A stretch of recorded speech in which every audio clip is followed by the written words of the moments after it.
Hello guys, आज आपण मस्त पारंपरिक असं हे कैरीचं सिरप बघणार आहोत। 2 चमचे फक्त ग्लासात टाका, मस्त वरून थंड पाणी टाका। पटकन असं हे सिरपने छान असं कोल्ड ड्रिंक तुम्ही म्हणू शकतात किंवा सरबत हे बनवून तयार होतं। इतकं छान हे बनवून तयार होतात। चला मग बनवूया मस्त हे कैरीचं सिरप। मी कसं बनवलंय ते तुम्हाला दाखवते। व्हिडिओ पूर्ण बघा म्हणजे तुमचं लक्षात येईल की ही रेसिपी काय आहे ते। इन्स्टंट होणारी मुलांसाठी किंवा आपल्या घरी कोणी पाहुणे आले किंवा आपण मार्केटमधनं उन्हातनं बाहेरनं आलो घरी तर पटकन होणारं हे सिरपमध्ये पाणी टाकायचं आणि पटकन प्यायला घ्यायचं। असं हे सिरप बनवून तयार होतं।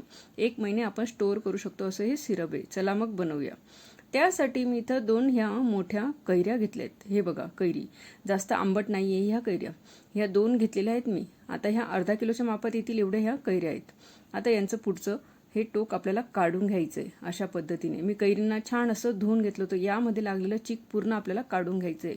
धुतलेल्या कैऱ्या मी घेतलेल्या आहेत। त्यानंतर एक कुकर घ्यायचा आहे आपल्याला। त्या कुकरमध्ये या कैरींना टाकून घ्यायचं आहे। हे बघा अशा पद्धतीने आपल्याला यांना टाकून घ्यायचं आहे। आता यामध्ये आपल्याला पाणी टाकायचं आहे।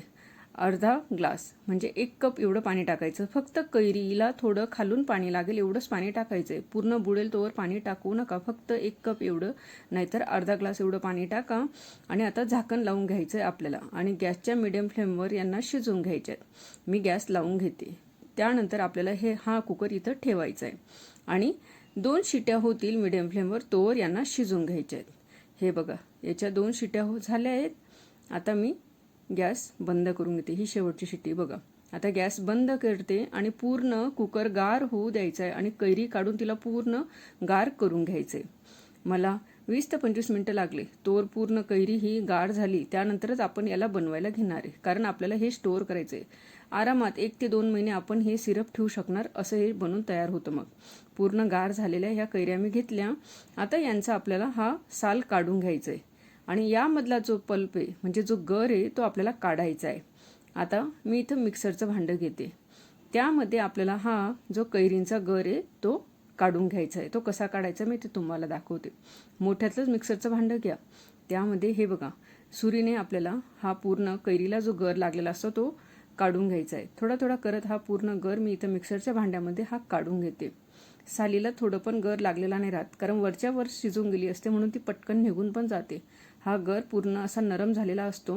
हा आपल्याला असा काढून घ्यायचा आहे। हे बघा अशा पद्धतीने मी पूर्ण 2 कैरींचा हा गर काढून घेतला। आता यामध्ये मस्त छान प्रीमिक्स म्हणा किंवा आपण हे बनवणारे त्यामध्ये 2 मी हिरव्या मिरच्या टाकल्या आहेत। 1 इंच अद्रकचा तुकडा, अर्धी वाटी एवढा हा पुदिना टाकून घेतला आहे। 1 चमचा काळं मीठ टाका। काळं मीठने तर जबरदस्त चव येते। नंतर 1 चमचा मीठ टाकायचं आहे आपल्याला यामध्ये। साधं मीठ घेतलंय। 1 चमचा काळं मीठ, 1 चमचा साधं मीठ आणि 1 कप एवढी साखर टाकून घेतली। बिना पाणी टाकत याला फिरवून घ्यायचं आहे। पाणी टाकायचं नाही आपल्याला। मस्त याची हे बघा पेस्ट तयार झाली। तुम्ही बघू शकतात। वाव किती मस्त ही पेस्ट बनून तयार झाली। या गरला तुम्ही स्टोअर करू शकतात। जेव्हा हवं तेव्हा तुम्ही हे सरबत बनवू शकतात। हे बघा आता मी याला एका डब्यामध्ये काढून घेते। माझ्या घरी तर मुलांना शाळेतनं आल्यानंतर किंवा दुपारी खेळून आल्यानंतर सुद्धा झटके पटके बनवून घेतात मुलं। त्यांचे सुद्धा बनवू शकतात। एवढं सोपं आणि मस्त हे प्रीमिक्स आपण बनवून ठेवू शकतो। आता हे कसं बनवायचं ते तुम्हाला मी दाखवते। इथं मी ग्लास घेतले। त्यामध्ये आपल्याला मस्त बर्फाचे खडे टाकून घ्यायचे। मी 2-2 एवढे बर्फाचे खडे टाकून घेतलेले। त्यानंतर 2 ते 3 किंवा 4 ते 5 पुदिनांची पानं जशा आवडीनुसार तुम्ही टाकू शकतात। मी इथं 3 ते 4 असे 1-1 ग्लासामध्ये हे पुदिना टाकून घेतलाय आणि एकदम थोड्या म्हणजे छोटी चमचीने एवढं काळं मीठ आपल्याला टाकायचं आहे वरून। आता त्यानंतर जो आपण हा पल्प बनवला होता प्रीमिक्स ते टाकून घ्यायचं आहे। 2-2 चमचे एवढं एका ग्लासला पुरेसं होतं। मग मी 2-2 चमचे हा गर पूर्ण यामध्ये टाकून घेते। हे बघा अशा पद्धतीने बस एवढंच आपल्याला करायचं। यामध्ये काही रॉकेट सायन्स नाही। एकदम मस्त झटके पटके आपलं हे रेसिपी बनवून तयार होते आणि वरून मस्त थंडगार पाणी टाकायचे।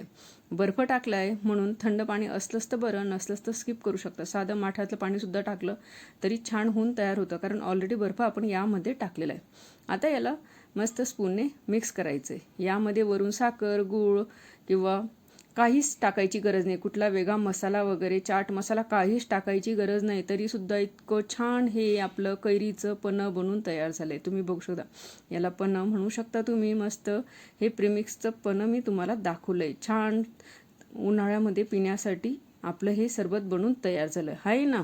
युनिक आणि टेस्टी रेसिपी नक्की ट्राय करून बघा. एकदम परफेक्ट मेजरमेंट मी सांगितलंय. चला मग भेटूया पुढच्या रेसिपी नक्की ट्राय करून बघा. व्हिडिओ आवडला असेल तर लाईक शेअर सबस्क्राईब नक्की करा. चला मग भेटूया पुढच्या व्हिडिओमध्ये. बाय.